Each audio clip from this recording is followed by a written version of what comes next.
नमस्कार दोस्तों, जय श्री कृष्ण। कैसे हैं आप सब? उम्मीद करती हूँ खुश होंगे, सुखी होंगे, संपन्न होंगे।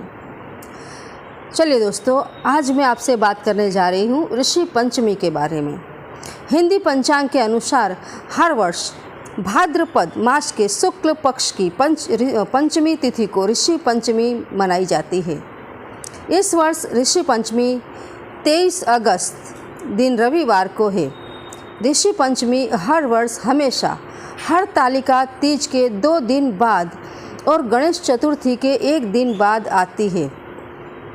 ऋषि पंचमी के दिन महिलाएं सप्तऋषियों के सम्मान में तथा रजस्वला दोष से शुद्धि के लिए उपवास रखती हैं। आइए जानते हैं इस वर्ष ऋषि पंचमी का मुहूर्त क्या है। दोस्तों, भाद्रपद मास के शुक्ल पक्ष की पंचमी तिथि का प्रारंभ 22 अगस्त को शाम 7:57 पर हो रहा है, जो अगले दिन 23 अगस्त को शाम 5:04 तक रहेगा। ऋषि पंचमी पर पूजा करने का जो मुहूर्त है वो 2 घंटे 36 मिनट का है। आप 23 तारीख को दिन में 11:06 से दोपहर 1:41 तक पूजा कर सकते हैं। मतलब पूजा का मुहूर्त 2 घंटे 36 मिनट का है। बहुत ध्यान से सुन लेना दोस्तों, और बहुत अच्छे से इसको याद भी कर लेना, ठीक है। ऋषि पंचमी के दिन महिलाएं सरोवर या नदी, विशेषकर गंगा में स्नान करती हैं।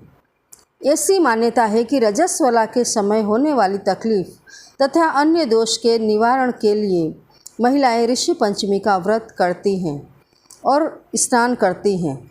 आज के दिन महिलाएं सप्तऋषियों की पूजा करती हैं और दोष निवारण के लिए प्रार्थना करती हैं।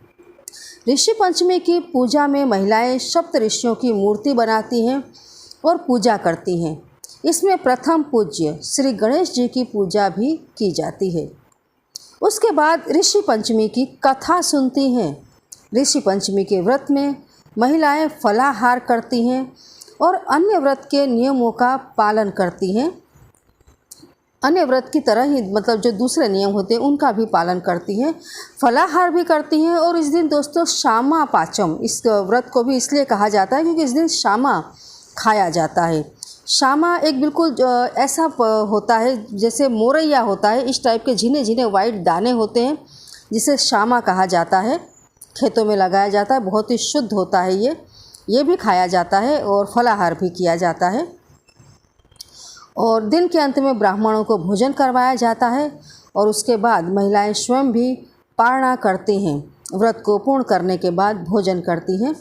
इस व्रत में दिन में 1 बार भोजन करना चाहिए और वो भोजन यदि शक्य हो तो शामा का ही करना चाहिए, क्योंकि इस दिन दोस्तों शामा का ही महत्व होता है।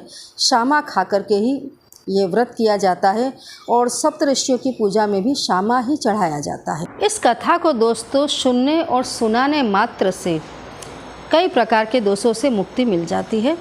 तो आप भी सुने इस कथा को और सुनाएं, जो भी व्रत कर रही हैं महिलाएं उन्हें, कि सतयुग में विदर्भ नगरी में शयनजीत नामक राजा हुए थे। वह ऋषियों के समान थे। उन्हीं के राज्य में एक कृषक सुमित्र था। उसकी पत्नी जयश्री अत्यंत पतिव्रता थी। एक समय वर्षा ऋतु में जब उसकी पत्नी खेती के कामों में लगी हुई थी तो वह रजस्वला हो गई। उसको रजस्वला होने का पता लग गया, फिर भी वह घर के कामों में लगी रही। कुछ समय बाद वह दोनों स्त्री पुरुष अपनी अपनी आयु भोग कर मृत्यु को प्राप्त हुए। जयश्री तो कुतिया बनी और सुमित्र को रजस्वला स्त्री के संपर्क में आने के कारण बेल की योनि मिली। क्योंकि ऋतु दोष के अतिरिक्त इन दोनों का कोई और अपराध नहीं था, इसी कारण इन दोनों को अपने पूर्व जन्म का समस्त विवरण याद रहा।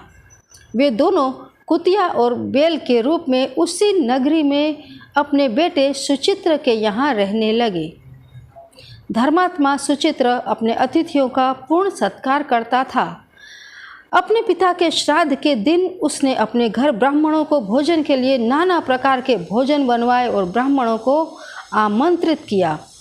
जब उसकी स्त्री किसी काम के लिए रसोई से बाहर गई हुई थी तो एक सर्प ने रसोई की खीर के बर्तन में विषवमन कर दिया। कुतिया के रूप में सुचित्रा की माँ कुछ दूर से सब कुछ देख रही थी। पुत्र की बहू के आने पर उसने पुत्र को ब्रह्म हत्या के पाप से बचाने के लिए उस बर्तन में मुंह डाल दिया। सुचित्रा की पत्नी चंद्रवती से कुतिया का यह कृत्य देखा न गया और उसने चूल्हे में से जलती लकड़ी निकालकर कुतिया को मारी। बेचारी कुतिया मार खाकर इधर उधर भागने लगी। चौके में जो जूठन आदि बची रहती थी वह सब सुचित्रा की बहू उस कुतिया को डाल देती थी, लेकिन क्रोध के कारण उसने वह भी बाहर फेंकवा दिया। सब खाने का सामान फेंकवाकर बर्तन साफ करके दोबारा खाना बनाकर ब्राह्मणों को खिलाया। अब रात्रि के समय भूख से व्याकुल वह कुतिया बेल के रूप में रह रहे अपने पूर्व पति के पास आकर बोली, हे स्वामी, आज तो मैं भूख से मरी जा रही हूँ।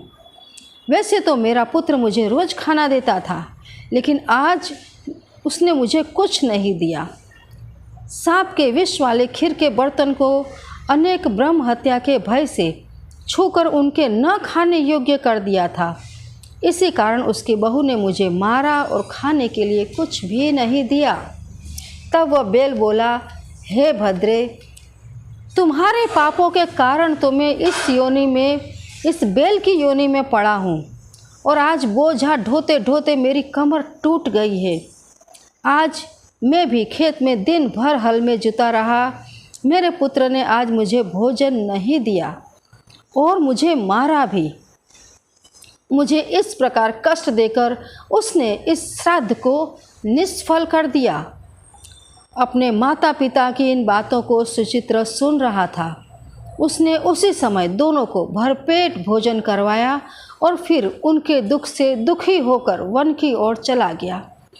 वन में जाकर ऋषियों से पूछा कि मेरे माता पिता किन कर्मों के कारण इन नीच योनियों को प्राप्त हुए हैं और अब किस प्रकार से इनको छुटकारा मिल सकता है। तब वे महात्मा ऋषि बोले, तुम इनकी मुक्ति के लिए पत्नी सहित ऋषि पंचमी का व्रत धारण करो तथा उसका फल अपने माता पिता को दो।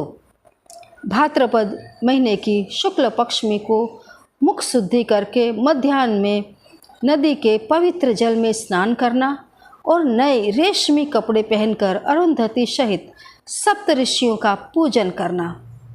इतना सुनकर सुचित्रा अपने घर लौट आया और अपनी पत्नी सहित विधि विधान से पूजन व्रत किया। उसके पुण्य से माता पिता दोनों पशु योनियों से छूट गए। इसलिए जो महिला श्रद्धापूर्वक ऋषि पंचमी का व्रत करती है वह समस्त सांसारिक सुखों को भोग कर वैकुंठ को जाती है। तो दोस्तों, ये कहानी, ये जो कथा है, ऋषि पंचमी के दिन, सामा पाचम वाले दिन जो भी व्यक्ति सुनता है या दूसरों को सुनाता है उसे भी तमाम दोषों से मुक्ति मिलती है। बहुत ही पावन दिन है ये उपवास करने के लिए, महिलाओं के लिए बहुत ही शुभ अवसर है अपने पापों से मुक्ति प्राप्त करने के लिए और सुखों का भोग भोगने के लिए। तो अवश्य करें इस उपवास को। यदि आप कर सकते हैं तो करते रहें। खुश रहें। जय श्री कृष्ण।